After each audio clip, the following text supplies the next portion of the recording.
Hello everyone, स्वागत है आपका हमारे प्यारे से चैनल बहन्स पढ़ाई में। आज हम करेंगे अपना चैप्टर वाच्य।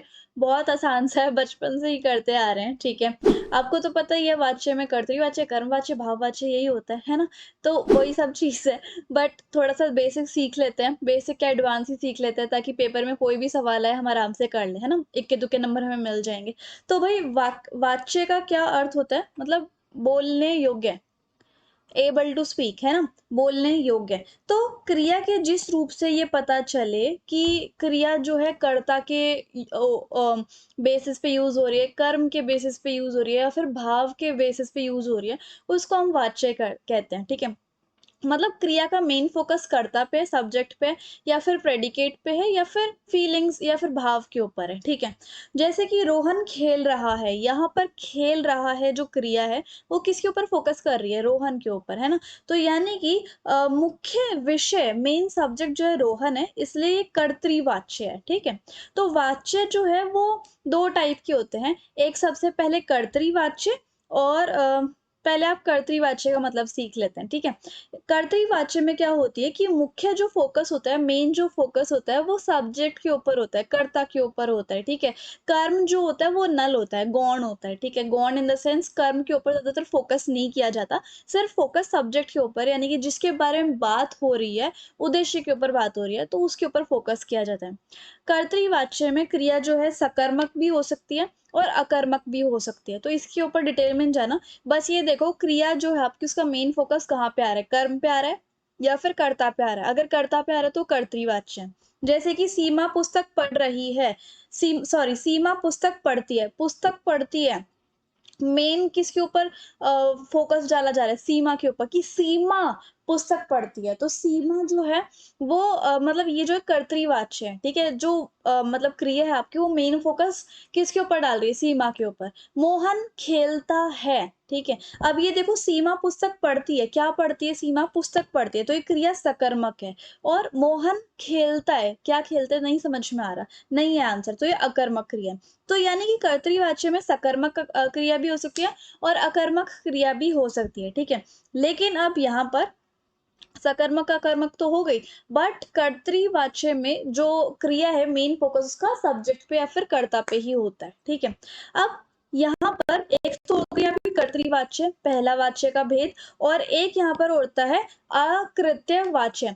अकृत्यवाच्य में आपके कर्मवाच्य भी आते हैं और भाववाच्य आता है। तो यानी कि आपको ये अकृतवाच्य का देखने की जरूरत नहीं है। दूसरा वाक्य का भेद है आपका कर्मवाच्य। ठीक है, कर्मवाच्य में क्या होता है? जिसका मेन फोकस सब्जेक्ट नहीं होता, यानी कि कर्ता नहीं होता, कर्म जो है मेन फोकस में लिया जाता है। ठीक है, उसको हम कर्मवाच्य कहते हैं। इसमें जो वाक्य का उद्देश्य है कर्म होता है, मतलब मेन फोकस जो है सेंटेंस का, वो कर्म होता है, काम होता है, प्रेडिकेट होता है। और मुख्य जो क्रिया है, यानी कि मेन जो क्रिया, वो सकर्मक होती है, यानी कि हमें पता होता है कि मतलब आंसर्स पता होते हैं हमें क्रिया के। ठीक है, फुल फ्लेज्ड मीनिंग होता है। इस क्रिया में एक से अधिक क्रियापद होते हैं। कर्म की प्रधानता होने पर दो स्थितियां हो जाती हैं। अब जैसे कि यहाँ पर एक देखो, कर्ता जो है मोस्टली एब्सेंट होता है, उसके ऊपर ध्यान नहीं दिया रहता है कर्ता के ऊपर। और कर्ता के साथ अगर से, इस सेंटेंस में अगर से या फिर के द्वारा आ गया ना कहीं पर भी, तो कर्मवाच्य हो जाता है। जैसे कि यहाँ पर देखो, रोगी को खाना दिया गया, रोगी को खाना दिया गया, मेन फोकस जो है वो खाना दिया गया के ऊपर किया जा रहा है। और यहाँ पर जो रोगी है वो करता है, और उसका एब्सेंस हमें पता चल रही है कि रोगी के ऊपर इतना फोकस नहीं किया जा रहा, बल्कि खाना दिया गया, खाना दिया गया, उसके ऊपर मेन फोकस है। ठीक है, और उसके बाद रमा से पतंग उड़वाई गई। ठीक है, रमा से पतंग उड़वाई गई, यानी कि यहाँ पर एक तो पहले से आ गया, और दूसरी बात है पतंग उड़वाई गई, ये मेन फोकस पतंग उड़वाई गई है, तो इसलिए ये कर्मवाच्य है। घर की पूरी तलाशी ली गई, पूरी तलाशी ली गई, घर के ऊपर इतना ज्यादा फोकस नहीं हो रहा, तलाशी ली गई काम के ऊपर फोकस किया गया है, यानी कि यहाँ पर कर्ता एब्सेंट हमें दिख रहा है, तो ये कर्मवाच्य है। ठीक है, अब भाववाच्य पे आते हैं। भाववाच्य ना मोस्टली यहाँ पर देखो, अगर कोई परमिशन लेनी है या फिर कोई आज्ञा प्राप्त करनी है, ठीक है, परमिशन इन द सेंस उसके लिए यूज़ होता है। और दूसरा, अगर कोई भी इंसान किसी चीज़ को करने में असमर्थ है, वो उससे नहीं हो पा रही है कोई चीज़, तो भाववाच्य में आ रही है। भाववाच्य में मोस्टली आपको एक शब्द दिखेगा नहीं, ये वाला, ठीक है? नहीं दिखेगा इसमें आपको। और अगर कोई परमिशन लेनी हो तब भाववाच्य यूज़ होता है। जैसे कि थोड़ी देर चल लिया जाए, है ना? और उसके बाद हल्का पानी पी लिया जाए। तो अब यहाँ पर देखो भाववाच्य एक बार देख लेते हैं, जिसमें कर्ता की प्रधानता ना होकर, कर्ता के ऊपर फोकस नहीं किया जाता, अकर्मक क्रिया का भाव प्रमुख हो, अकर्मक क्रिया इसके अंदर होती है, उसको हम भाववाच्य कहते हैं, ठीक है? थोड़ी देर चल लिया जाए, क्या चल लिया जाए, कहाँ चल लिया जाए, कुछ समझ नहीं आ रहा, तो ये अकर्मक क्रिया है, ठीक है? और उसके बाद कर्ता, यहाँ पर कर्ता भी नहीं है, थोड़ी देर चल लिया जाए, किसको, कौन ये कह रहा है, हमें नहीं पता कर्ता कौन है, तो कर्ता होता ही नहीं है। हल्का पानी पी लिया जाए, इसमें भी कर्ता एब्सेंट है, तो जहां पर आपको कर्ता एब्सेंट दिख जाए और वो अकर्मक क्रिया हो, ठीक है, तो वो आपका भाववाच्य होता है। भाववाच्य हमेशा अन्य पुरुष पुल्लिंग और एक वचन में रहती है, एक वचन में रहती है, पुल्लिंग में रहती है, अन्य पुरुष में रहती है। इसमें कर्ता और कर्म की प्रधानता नहीं होती, ना कर्ता की प्रधानता होती, ना कर्म की। सिर्फ और सिर्फ या तो असमर्थता दिखाई जाती है, विवशता दिखाई जाती है, या फिर अनुमति, परमिशन लेनी होती है, या फिर आज्ञा प्राप्त करने के लिए ये होती है, ठीक है? अब और देखो यहाँ पर हम कैसे आइडेंटिफाई करें कि ये कर्तृवाच्य है, कर्मवाच्य है या फिर भाववाच्य है। भाई कर्तृवाच्य में मेन फोकस होता है कर्ता के ऊपर, क्रिया सकर्मक भी हो सकती है, अकर्मक भी हो सकती है, ठीक है? और ने जो शब्द है उसका यूज किया जाएगा, ठीक है? जैसे कि रमा ने फर्श धोया, तो रमा जो है, रमा के ऊपर मेन फोकस किया जा रहा है। कर्म वाच्य में क्या होता है, क्रिया जो है आपकी, वो यहाँ पर देखो, क्रिया जो है सकर्मक होती है, मतलब हमें सारे आंसर्स मिल जाते हैं कुछ भी अगर हम क्वेश्चन पूछे तो। जैसे कि एक एग्जांपल भी देख लेंगे, सकर्मक क्रिया होती है और यहाँ पर से या फिर के द्वारा किया जाता है। कर्ता जो है वो एब्सेंट हो जाता है और मेन फोकस काम के ऊपर किया जाता है। देखो घर की पूरी तलाशी ली गई, अब यहाँ पर घर के ऊपर मेन फोकस नहीं हो रहा, पूरी तलाशी ली गई के ऊपर मेन फोकस किया जा रहा है। तो यानी कि कर्म के ऊपर ज्यादा फोकस किया जाता है, कर्ता जो है फोकस नहीं किया जाता। और यहाँ पर से या फिर के द्वारा भी अगर आपको कहीं पे दिख जाए तो कर्मवाच्य होगा। भाववाच्य में मोस्टली नहीं आता है, कर्ता कर्म कुछ भी नहीं होता है, दोनों के दोनों एब्सेंट होते हैं, ठीक है?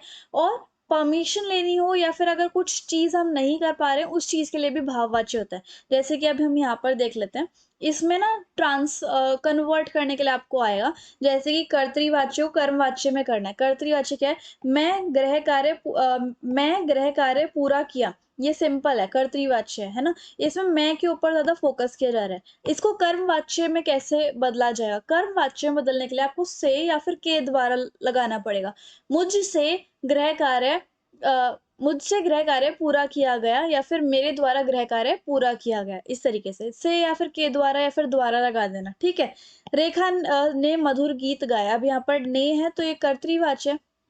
और रेखा के द्वारा मधुर गीत गाए गए, तो ये यहाँ पर कर्मवाच्य है। तो यहाँ पर मेनली अगर आपको बदलना है तो से या फिर के द्वारा या फिर द्वारा लगा देना, कर्मवाच्य में बदल गया, ठीक है? अब यहाँ पर कर्तृवाच्य से भाववाच्य कैसे बदलेंगे, एक तो हमें से लगाना पड़ेगा इसके अंदर, ठीक है? भाववाच्य बनाने के लिए कर्ता को से करण कारक में बदलना होगा, मतलब से लगाना होगा, ठीक है?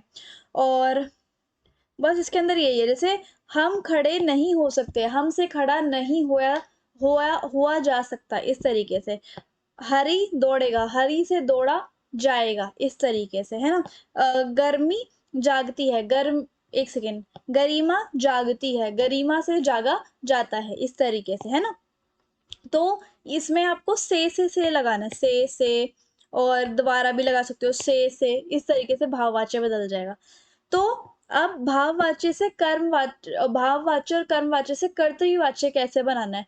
कर्तृवाच्य में बनाने के लिए आपको के द्वारा और से को हटाना है, उसके बाद बदल जाए। जैसे कि मेरे द्वारा गाना गाया, तो द्वारा हटा दो, मैंने गाना गाया। और यहाँ पर देखो, मीरा से पत्र नहीं लिखा गया, मीरा पत्र नहीं लिख पाई, इस तरीके से। मीरा ने पत्र नहीं लिखा, इस तरीके से। तो इसमें के या फिर के द्वारा और से हटाना है और ने टाइप का लगाना है, ने, इस तरीके से। तो बहुत ईज़ी, अगर आप प्रैक्टिस करोगे तो। ये सारे नोट्स चाहिए तो आप टेलीग्राम पे फॉलो कर सकते हो। कोई भी डाउट है तो इंस्टाग्राम पे फॉलो करके डीएम कर देना, ठीक है? और इस तरीके से हमारे पूरा चैप्टर यहीं पर खत्म होता है। So if you like the video and the explanation, then please like, share, comment and subscribe the channel. Thank you so much.